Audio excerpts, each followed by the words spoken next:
La palabra del Señor nos dice que el pueblo de Israel, cuando salió de Egipto, tuvo que aprender a luchar. El Señor mismo les dijo: esfuércense y sean valientes para poder conquistar esa tierra que yo les he dado. Una vez que Israel se estableció en la tierra prometida, en la época de los reyes, levantó una gran ciudad en Jerusalén rodeada por murallas. Esto no fue óbice para que los enemigos dejaran de atacarles y dejar de luchar contra ellos. Había momentos en que esas murallas no eran tan resistentes porque se abrían brechas y escollos en las paredes por donde podía penetrar el enemigo. Lo que hizo Israel fue poner en esas brechas un soldado que se paraba precisamente en esa abertura para luchar y para dar su vida. Eran hombres valientes, hombres arrojados, hombres que tenían una gran responsabilidad de lucha y de protección para su pueblo. Ese soldado estaba dispuesto a dar su vida por la nación y no dejar entrar al enemigo por esa brecha. Hoy en día, tanto en la iglesia como en las familias, el pecado ha hecho división y ha abierto brechas por donde quiere entrar y destruir a nuestra familia y a nuestra iglesia. ¿Qué debemos hacer como hijos de Dios? ¿Habrá la posibilidad de sellar esas brechas sin que salgamos lastimados, sin que nuestra iglesia salga perjudicada? En esta tarde Dios tiene para nosotros una sencilla pero profunda enseñanza al respecto. Por ello te pido que me acompañes para pedir la dirección del Señor. Amado Dios y Padre Celestial, te damos gracias porque este día tú nos has regalado, Señor, para podernos gozar y poder disfrutar de Él. Asimismo, Señor, gracias porque podemos ir a tu palabra y escudriñar y saber lo que tú quieres de nosotros. En esta ocasión yo quiero pedirte que tú nos ayudes, Señor, y que nos des el entendimiento necesario para profundizar en tu palabra y hacer de este versículo que hemos de escuchar un lema para nuestra vida, y que cada uno aprendamos, Señor, a ser ese soldado que tú quieres para proteger a nuestra familia y a nuestra iglesia. Te lo rogamos en el nombre de Jesús. Amén.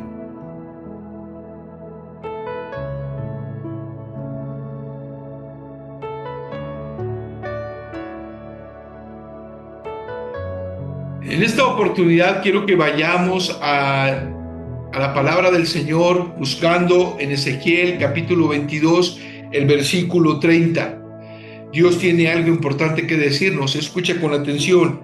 Dice la Escritura: y busqué entre ellos hombre que hiciese vallado y que se pusiese en la brecha delante de mí a favor de la tierra, para que yo no la destruyese, y no lo hallé. El capítulo 22 de Ezequiel es la historia de Israel en el exilio. Sí, cuando el pueblo de Dios se encontró preso, se encontró en destierro allá en Babilonia.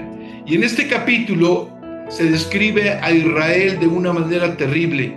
Un pueblo que había sido llevado cautivo por la corrupción, por la idolatría, por la injusticia, y ahora se veía en otro lugar desterrado y sin Dios. Es ahí donde surge la figura del profeta Ezequiel, donde Dios permite que en medio de esta situación y en medio de las cadenas se escuche la palabra de Dios. Mientras Israel se encontraba en el exilio, Dios hace una declaración que nos lleva a reflexionar sobre la situación del pueblo de Israel, que puede ser la misma situación de tu familia o de nuestra iglesia en algún momento.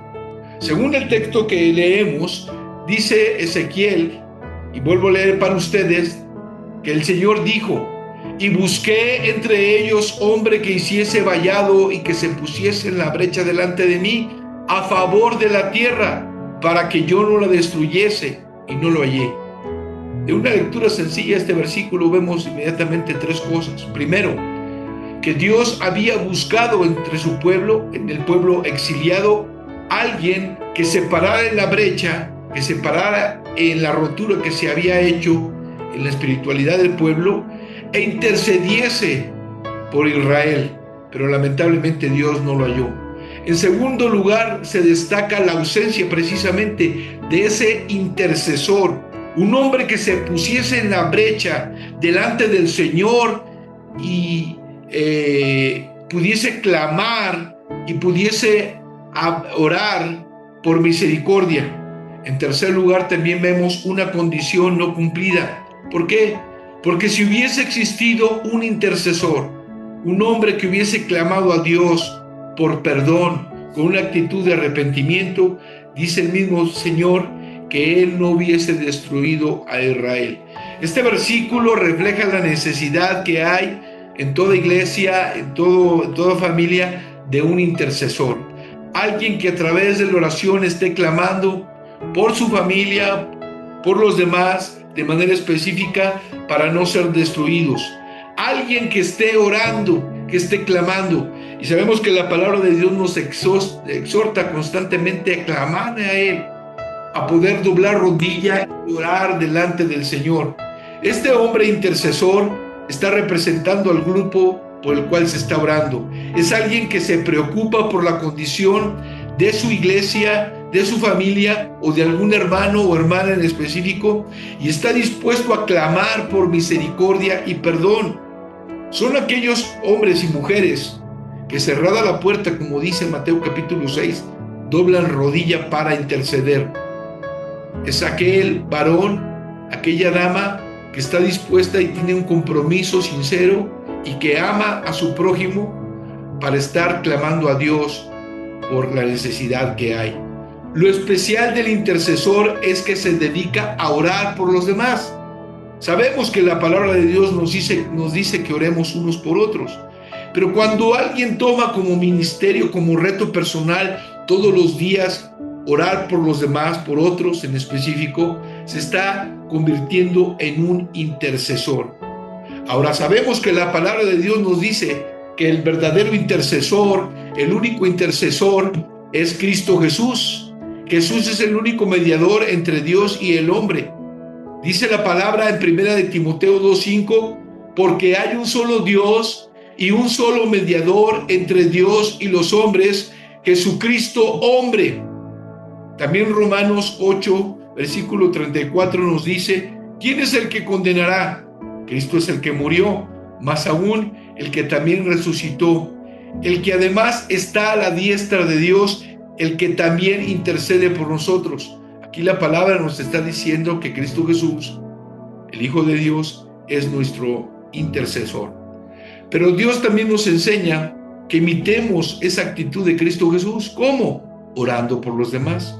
En Santiago 5:16, la Escritura dice, confesad vuestras ofensas unos a otros y orar unos por otros para que seáis sanados, dice. La oración eficaz del justo puede mucho. El poder del intercesor está en permanecer en Cristo, en su palabra, y clamar constantemente. El corazón de un intercesor es aquel que se preocupa sinceramente por los demás. Ahora, la vida de un intercesor, para que tenga eficacia, para que dé resultados, debe estar gobernada por el Espíritu Santo, porque no habrá otra manera de poder lograr una intercesión correcta por aquel necesitado. También esa vida tiene que estar revestida de amor y de sacrificio por el prójimo. Hay tres cosas que deben ser vistas en un intercesor. Número uno, identificarse con la persona con la cual o por la cual va a interceder. Sabemos que nuestro Señor Jesucristo lo hizo de manera plena y total. ¿Y cuántas veces leemos en los evangelios que Él intercedió y que Él estuvo orando, incluso por Pedro? Cuando Pedro le entregó, dice el Señor Jesucristo, yo he orado por ti para que tu fe no te falte, porque vas a ser zarandeado. Jesús intercede por nosotros, los pecadores, y Él incluso estuvo dispuesto a ir a la muerte en una actitud de intercesión. Dice la Biblia en Romanos 5:8, mas Dios muestra su amor para con nosotros, en que siendo aún pecadores, Cristo murió por nosotros. Esa intercesión fue un amor sincero ante el Padre por nosotros los pecadores. Y aún 1 de Corintios 15:3 dice la Escritura que Cristo murió por nuestros pecados. ¿Por qué? Porque lo hizo por intercesión. En segundo lugar, un intercesor debe de clamar perseverantemente, es decir, todos los días y a toda hora constantemente. La oración y experiencia de un intercesor debe estar llena de un clamor profundo, desesperado y en agonía por ver la respuesta de Dios. Dice Romanos 12:12 que un cristiano debe ser constante en la oración. Colosenses 4:2 nos dice: perseverad en la oración, velando en ella con acción de gracias. Y aún Filipenses 1:3 señala que Dios quiere que nosotros estemos en constante oración. Decía Pablo: doy gracias a mi Dios siempre que me acuerdo de vosotros. Pablo fue un hombre intercesor. Y este tal vez es un ministerio que las iglesias se necesita. Ahora tú puedes decir: bueno, yo ya estoy cansado, yo tengo enfermedad o tengo edad avanzada y no puedo servir en la iglesia. Esta es una manera en la que tú puedes involucrarte intercediendo por los demás. En tercer lugar, la característica de un intercesor es aquel que espera bajo la voluntad de Dios. Sí, ha clamado, ha estado orando, ha estado rogando al Señor por alguna persona, un grupo de personas o por la iglesia, por alguna necesidad, por algún ministro o un ministerio, pero debe de saber esperar. Y esto es lo más difícil, porque nosotros somos impacientes. Cuando el intercesor se identifica con aquel que intercede y llega al punto en donde ora con profunda pasión y deseo de ver las respuestas de Dios, debe también saber esperar. Dice Miqueas 7:7: mas yo a Jehová miraré, esperaré al Dios de mi salvación, el Dios mío me oirá. Esto es vital. Un intercesor tiene que esperar en el tiempo de Dios a ver la respuesta a su oración. Aún dice el Salmo 71:14: mas yo esperaré siempre y te alabaré más y más. De modo que usted y yo como creyentes debemos esperar en el Señor, y entonces va a suceder lo más grandioso. Dice la palabra que entonces ver montañas moverse. Dios moverá el cielo y tierra para indicarnos su voluntad y veremos la respuesta del Señor. Cuando nosotros leemos en la Escritura este pasaje: y busqué entre ellos hombres que hiciese vallado y que se pusiese en la brecha delante de mí a favor de la tierra para que yo no la destruyese, y no lo hallé, nos lleva a una tristeza de ver que hace falta hombres y mujeres que se paren en la brecha. Ahora, ¿qué es hacer vallado? El vallado era una cerca que servía de protección en los tiempos antiguos para un terreno. Cuando nosotros leemos la historia de Job, nos damos cuenta en el versículo 10 del capítulo 1 que Dios hizo una cerca de protección en su vida para que el diablo no tocase en sí su vida, su existencia. Pero cuando en la vida de nosotros como creyentes y de nuestra familia se hace una brecha, se hace una rotura, es ahí donde puede entrar el enemigo. Dios quiere que usted y yo vayamos a esa brecha y nos paremos firmes delante de Él. ¿Y cómo lo vamos a hacer? A través de la oración. En este versículo de Ezequiel 22:30, Dios nos desafía a reflexionar sobre nuestra propia vida de fe y nuestro compromiso con la intercesión. Ahora, ¿no estás dispuesto a interceder por otro? ¿Estamos dispuestos a ser hombres y mujeres que a través de la oración intercedamos por los demás? Ahora, más profundamente te lo digo: ¿estás intercediendo por alguien ahorita en específico? Este versículo nos recuerda que la intercesión no es solo un momento, un acto privado, sino un llamado a la acción en favor de nuestra iglesia, de aquel necesitado y aún de nuestra familia. Dios quiere hombres que se paren firmes en la brecha y estén clamando. Esta es la voluntad de Dios, mi hermano, mi amigo, y Dios quiere que en esta tarde tú aprendas esta lección. Tú tienes que ser un intercesor. Tienes que ser aquel que está rogando por alguien o por algún motivo en específico. El pecado, cierto, ha hecho una brecha en las familias y muchas veces en la iglesia, pero es a través del arrepentimiento y la oración que Dios puede cambiarlo todo. ¿Sabías que uno de los hombres que aprendió a ser un intercesor fue Moisés? ¿Sí? ¿Recuerdas cuando el pueblo de Israel se quedó a las faldas del monte Sinaí y Moisés subió para recibir las tablas de la ley? ¿Qué fue lo que sucedió cuando regresó Moisés? Un pueblo que se volcó a la idolatría, construyendo un buey de oro, y negó su fe en Dios y se volcó a la maldad. En ese momento, lo que hizo Moisés fue interceder por su pueblo. Y el Salmo 106, versículo 23, que quiero leer en este momento para ti, dice: y trató de destruirlos, de no haberse interpuesto Moisés, su escogido, delante de él, a fin de apartar su indignación para que no los destruyese. Dios no destruyó a Israel en ese momento, a todo el pueblo, y lo finiquitó, porque hubo un hombre llamado Moisés, un varón, el líder, que se paró en la brecha entre Dios e Israel y pidió perdón. Y solo así fue que Dios, en su misericordia, determinó no acabar con la totalidad del pueblo de Dios. Esta gran lección que leemos aquí y que también volvemos nosotros a ver en Ezequiel capítulo 22:30 es la actitud que Dios nos está invitando en esta tarde. Que todos podemos ser intercesores, que necesitamos pasar tiempo orando y clamando por otros. Sí, por aquel hijo que se ha ido, por aquel hombre que no ha creído, por aquella enfermedad que no se ha finiquitado, por aquella situación difícil, por aquella determinación o decisión. Dios quiere que estemos intercediendo por otros y que cada uno de nosotros aprendamos a hacerlo de manera firme. Cuando tú y yo nos paramos en oración delante de Dios en humildad, intercediendo por los demás, Dios puede hacer lo que dice en este pasaje: yo no le voy a destruir. Es importante, es vital la intercesión. Tú estás dispuesto a pararte y confrontar el pecado y la maldad donde sea que lo veamos y clamar para que Dios tenga misericordia. Pararse en la brecha es muy importante en nuestra vida como cristianos.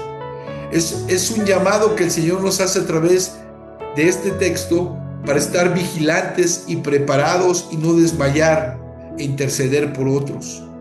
Cuando tú intercedes por los demás, cosas grandes suceden. Es una experiencia que usted debe experimentar. Quiero compartirles a ustedes un testimonio para terminar en esta reflexión, y es que cuando mi esposa estuvo grave en el hospital hace algunos años, ella me contó algo. Ella me dijo que cuando más débil se sentía, ella pudo escuchar, no sé si esto lo dijo bajo una situación de inconsciencia, pero ella me dice que nunca perdió el estado sobrio, el estar consciente. Ella me refiere que en su debilidad ella pudo escuchar como muchos creyentes, muchos cristianos estaban orando. Incluso pudo detectar con el nombre de algunas personas que estaban ahí orando, intercediendo por ella. Y esto es verdad, hermanos. Cuando nosotros intercedemos por otros, el Señor obra. Y después de esta experiencia que tuvo mi esposa, Dios dio salida y le dio salud, porque escuchó la oración del intercesor, de los intercesores. Por eso la palabra nos dice que es importante. ¿Habrá en esta tarde alguien? ¿Serás tú aquel intercesor que Dios está buscando para que oren por otro, para que oren por otros, por la iglesia? Hermanos, tenemos que aprender a interceder unos por otros. Y si piensas que no puedes hacer nada por tu iglesia, que las fuerzas se te han ido, esta es una buena lección y un buen ministerio. Orar por otros, clamar. Y creo que si clamamos con un corazón sincero y constante, Dios va a hacer grandes cosas, no tan solamente en tu vida, sino en tu familia y en tu iglesia. Seamos esos intercesores que Dios espera.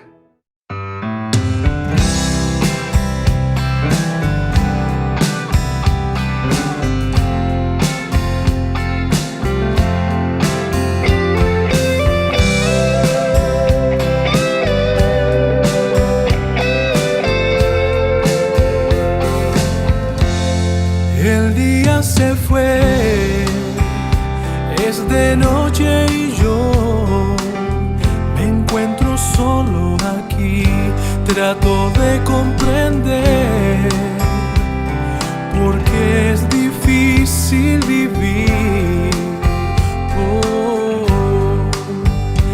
Este mundo es difícil de sobrellevar y todo está fuera de control. ¿A dónde iré? ¿En quién confiaré? Dime si no estuvieras tú,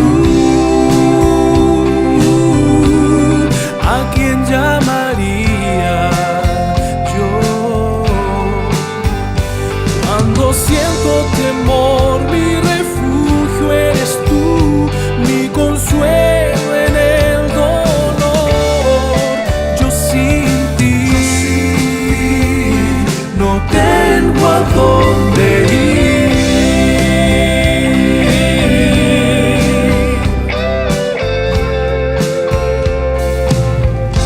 Hubo un tiempo en que todo lo que toqué en oro se convirtió. Comencé a creer que todo lo podía yo, mas tuve que perderlo todo y volverme a humillar. Una cosa aprendí: en mi Dios confiaré. ¿A dónde iré? ¿En quién confiaré? Dime si no estuvieras tú, Señor, ¿a quién llamaría yo? Cuando siento temor, mi refugio eres tú, mi consuelo en el dolor.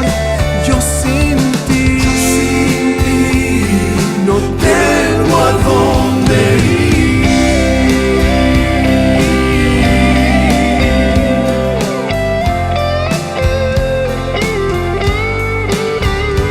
Cuando siento temor, mi refugio eres tú, mi consuelo en el dolor. Yo sin ti no tengo a dónde ir. Oh, no tengo a dónde ir. Oh, no tengo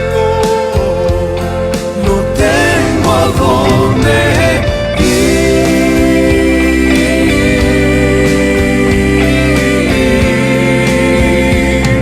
No tengo a dónde ir.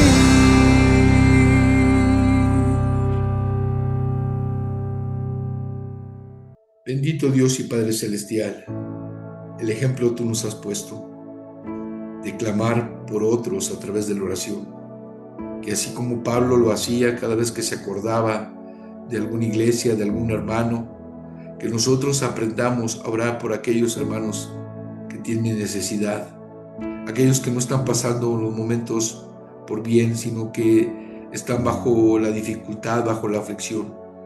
Porque tú quieres, Señor, que haya hombres y mujeres creyentes que se paren en la brecha y que clamen y que pidan misericordia y que pidan piedad por otros. Ayúdanos, Señor, a hacerlo como Jesucristo lo hizo, aún estando en la cruz. Él decía: Señor, perdónalos porque no saben lo que hacen. Amado Dios, gracias por esta gran lección. Enséñanos a tomar tiempo para orar por otros de una manera sincera y de una manera apasionada, para que tú des el cobijo a la necesidad que se tiene. Señor, te lo pedimos, ayúdanos en el poderoso nombre de Jesús. Amén.